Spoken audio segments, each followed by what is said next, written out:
What is good, YouTube? Warstu here with a video on Prison Break Season 5 Episode 2, Kaniel Outis, aka Michael Schofield's new name. There's so much to digest and process during this whole episode that I've had to write a fair few notes down, as there was a lot that was kind of confusing, but you can kind of get your head around what happened.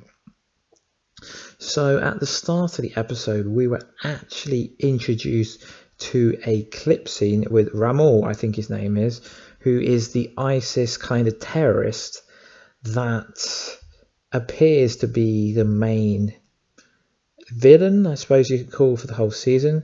We find out an awful lot about Kaniel Outis, aka Michael Schofield. We find out that he tried to break out of this Yemen prison in the first week he was there. We see he's made some new inmates who his friend, who he plans to escape with. He tried to escape right fairly early into the episode, but that didn't go down too well. So Michael was essentially charged with committing crimes against the government and was only released from solitude confinement for a failed attempt upon his arrival, which is really interesting actually. So Burroughs and Sino are talking when they notice that there's a kid outside who is listening in. He tries to chase them, but he loses the race. But what's interesting is one of Michael's signature swans, and written on it is "Find the Sheik of Light, and you and I will be free." So they go to Sheba, and she calls him a terrorist. His Kaniel Outis brother is a terrorist, and she deciphers the code. It's essentially some kind of binary denary sort of code, and it's the voicemail for the director of the electric works. The man has been missing since he went looking for his daughter in the suburbs, which serves as the front line for that kind of the ISIS kind of line where if you go over it, you're most likely to be killed. So Sheba is out again, but because of the money, she's back in again. Lincoln sends a video of Michael to Sarah, and she listens to it while sitting in the car and becomes an emotional wreck. It's a beautiful, beautiful moment when she reads it. Well, when she reads it, what do I mean by reads it? Well, when she watches it, she realizes that the person who essentially I think was the love of her life is essentially alive, and he isn't dead like we all thought. It was such a moving moment, and you've just got to watch it to see what I'm on about. So after this, there is a bit of surprise in treat. So she goes to the Department of State for answers, and guess who motherfucking turns up? Kellerman, of all people. Who better to give her the rundown than Kellerman and this Kaniel Outis, which is kind of funny because he's Michael Schofield. So it seems like someone has erased any trace of Michael Schofield and turned him into this Kaniel guy. It would like Kellerman says it would take a genius like Michael. Later on, he sends her a video from 4 years ago when we see Michael shooting a top-ranked CIA officer. But of course, she doesn't buy it, and she's not believing the whole situation. She's like, yeah, but Lincoln was set up for killing the president back in the first series. So I can kind of see where they're going from. But you do see lots of information, his sex, his race, date of birth, and it's all changed. So who the hell? This is such an confusing episode. Confusing in the sense of why has he Kaniel done this, Michael? It's just really strange. So we get to meet one of his new inmates called Whip. Well, he's nicknamed him Whip, Ace in the Hole. Ja is quite the character. Smuggled a mobile phone in so he can listen to his favourite music. Kind of strange. Sid a victim of lesbian and gay. He was put in this prison for being gay for 20 years. He's worried that he's going to be killed when the people get out of solitude during Ramadan. So it's such an amazing kind of episode. Find the sheik and I will be free. So it was a really, really good episode. So much to digest. So Sarah has a conversation with her husband. I know, with her husband. It's kind of interesting.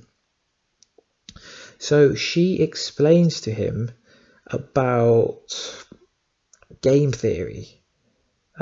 He explains the game theory in comparison to Michael.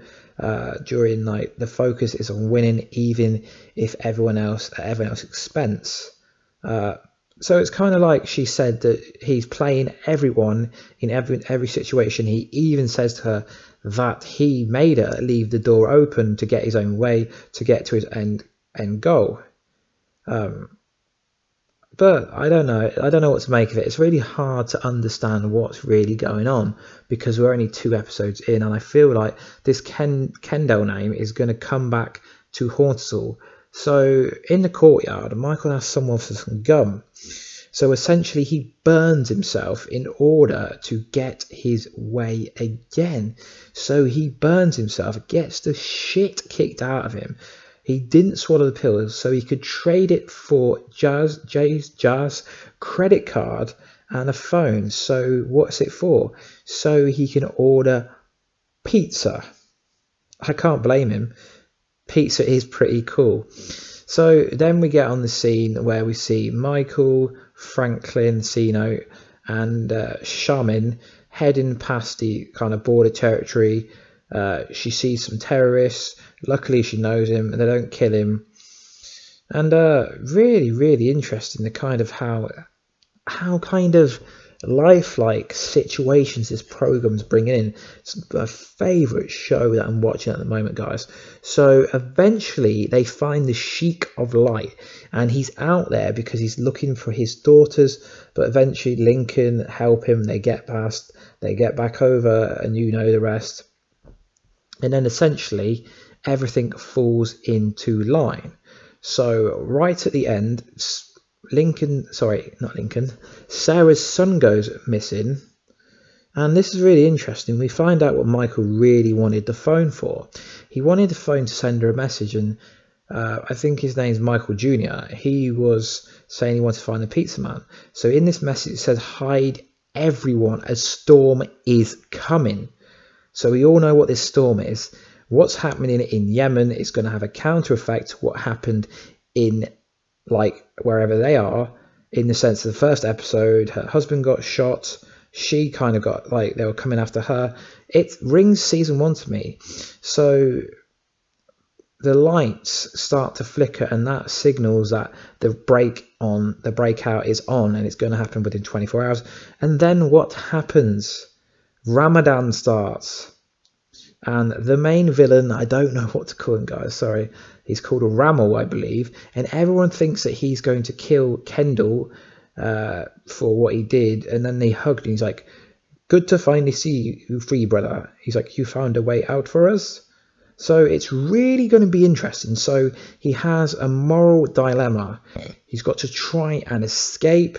He's got his buddies he wants to get out. He's got to get this terrorist out. So I'm thinking, what the fuck's going to happen next, guys? Such in-depth kind of what happened. I hope I explained everything. I wrote some notes down. It's such a hard program to review. Love to know what you think down below. Do you know what Kellerman's up to? Is Kellerman up to anything? Because he's had lots of run-ins with Sarah in the past. I love it. How the hell did Michael know where his son would be? He hasn't seen his son ever. How did he fake his death? Just let me know in the comments down below, guys. I'm really, really hyped for next week's episode that's called Liars, and it looks like there's going to be another prison break attempt because there's only 24 hours to go. I'm so freaking hyped. Only 9 episodes of this season, 7 episodes to go. What the hell is going to happen next? Like this video if you're new and if you want to, and comment and subscribe. And I'll catch you in another Prison Break video very soon, guys. Peace out.